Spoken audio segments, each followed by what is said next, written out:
There exists a single sentence, seemingly ordinary, that has the power to pierce the mask of the narcissist, to strip away their illusion, and to make them tremble. Not because the sentence is cruel, but because it reveals a truth they cannot bear. The narcissist exists within a world of reflections, yet the mirrors they choose are never clean.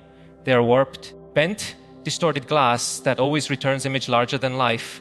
Their identity depends on this carnival of reflections where others are coerced into becoming mirrors of flattery and submission. But there comes a moment when a person wary of distortion polishes the mirror of their soul until it shines clear. In that clarity, when one speaks the sentence that has no ornament but truth, the narcissist sees not their fantasy self but their vacancy.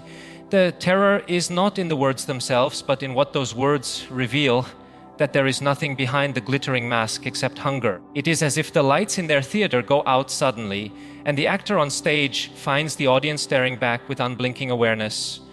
This is why they fear the sentence. It forces them to meet their own reflection without the veil of illusion, without the protection of praise or fear. And yet, this act is not meant to destroy them, but to free oneself from the enchantment. For the mirror, once cleared, does not just expose the narcissist's hollowness, it also awakens in you a recognition of the strength you carry, the clarity that cannot be stolen. And this clarity naturally leads to the next dimension of the encounter, where the shadow they have cast upon you must finally be returned to its rightful place. Every narcissist lives in exile from their own shadow.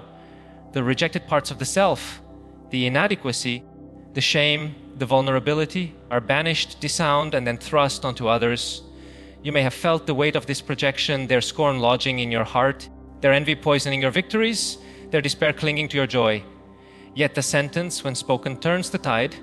It says without words, I know what belongs to you, and I no longer accept it as mine. In that instant, the shadow they fled comes rushing back. What terrifies them most is not your defiance, but your refusal to serve as their scapegoat. They must face themselves, though they would rather conjure any illusion than meet the abyss of their disowned soul. And yet, in the same movement, you too are confronted with a shadow, the part of you that once consented to carry what was never yours. To utter the sentence is to release yourself from this pact, to withdraw from the unconscious agreement that bound you to their narrative. But this withdrawal is not about open rebellion or revenge. It is a deeper power, subtler and yet more absolute, the power to withhold what they crave most. And so the sentence becomes not a weapon of aggression, but an act of emancipation, where the oxygen of their control is cut off, leading to the unveiling of what true power looks like when it is no longer entangled in their hunger. A narcissist does not live on love, but on possession. They do not seek connection, but control, and every thread of power they weave into you is meant to tether you to their dominion. When you speak the sentence, you are not lashing out, not even trying to win. Instead, you are withdrawing the nourishment of compliance, the subtle consent that keeps their empire alive. Power for them is not held within, but borrowed from others. When you say the words with calm detachment, you remind them that you are no longer lending them the strength of your energy, your attention, your belief. And it is this absence, this vacancy where once there was supply, that terrifies them most. For they sense that you have touched something untouchable within yourself, a ground they cannot invade. In that ground lies the birth of sovereignty, the discovery that true power does not shout or conquer, but simply refuses to bend. It is a stillness that unnerves them, because they cannot provoke it into chaos nor seduce it into surrender. The sentence is a key that unlocks this inner throne room, where you sit not as subject but as sovereign. And in the dawning of this sovereignty, the whole drama shifts, carrying us into the realm of archetypes, where kings and queens awaken, and masks of false rule begin to crumble. Within each person lies an archetype that does not bow to false kings. This sovereign is not built on domination, not on conquest, but on the unshakable center of selfhood. When the sentence is spoken, the sovereign within awakens, standing tall in the face of manipulation.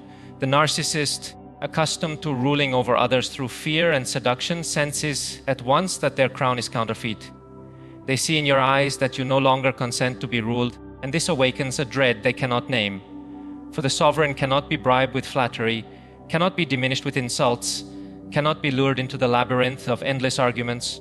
The sovereign simply exists radiant and whole, and what unsettles them most is that this sovereignty is contagious. Others may feel it too, may see through the veil once it is pierced. The sentence plants the seed of sovereignty, and suddenly the narcissist finds that their throne is unstable, their authority unmasked. Yet the sovereign does not rage, nor does it explain. It rests in a silence deeper than words. And from this silence comes the next revelation, that true power does not require noise, that silence itself can speak with greater force than any argument or plea. The essence of the sentence is not the sound it carries, but the silence that follows. Narcissists thrive on drama, on the endless exchange of words, because each word is an opportunity to twist, to confuse, to regain control. But when the sentence is spoken and you fall into silence, the stage they built collapses. No spotlight, no applause, no audience, just silence.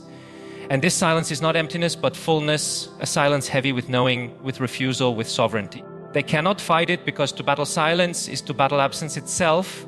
They cannot charm it, because silence cannot be seduced. They cannot command it, because silence does not obey. It is in this silence that the narcissist realizes they have lost something more terrifying than your love or your loyalty. They have lost their stage. And without a stage, the mask slips. The performance falters, the emptiness echoes louder than ever.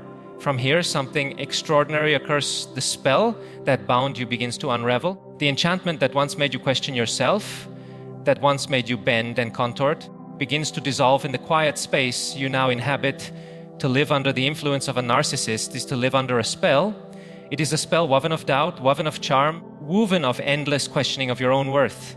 The sentence spoken with clarity begins to unravel this spell thread by thread. Suddenly, you are no longer hypnotized by their shifting stories, no longer bound by their invented truths. You step into a realm where your worth is not negotiated, where your boundaries are not negotiable. This is the realm of freedom, and it is terrifying for them because it is unreachable to them. They cannot follow you here, for to enter this realm requires wholeness, and wholeness is what they abandoned long ago. As you stand free, they are left with their hunger, their need, their emptiness. You are no longer the vessel that carries their projections, no longer the mirror that reflects their fantasy. In this moment, they are left face to face with themselves, and that is the sight they fear above all.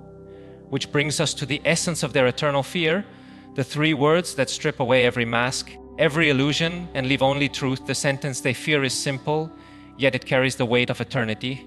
I see you.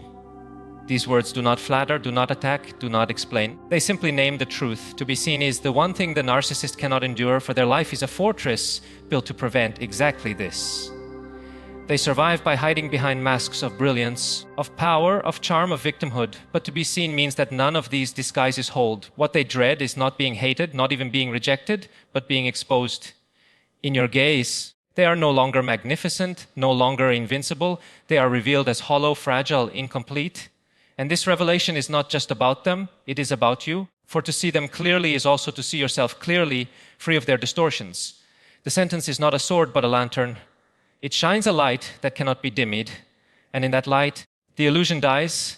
This is the eternal fear that someone might look at them and see not the mask, but the void behind it, and never again mistake the mask for the truth. So when faced with the narcissist, remember, you do not need venom, nor fury, nor revenge.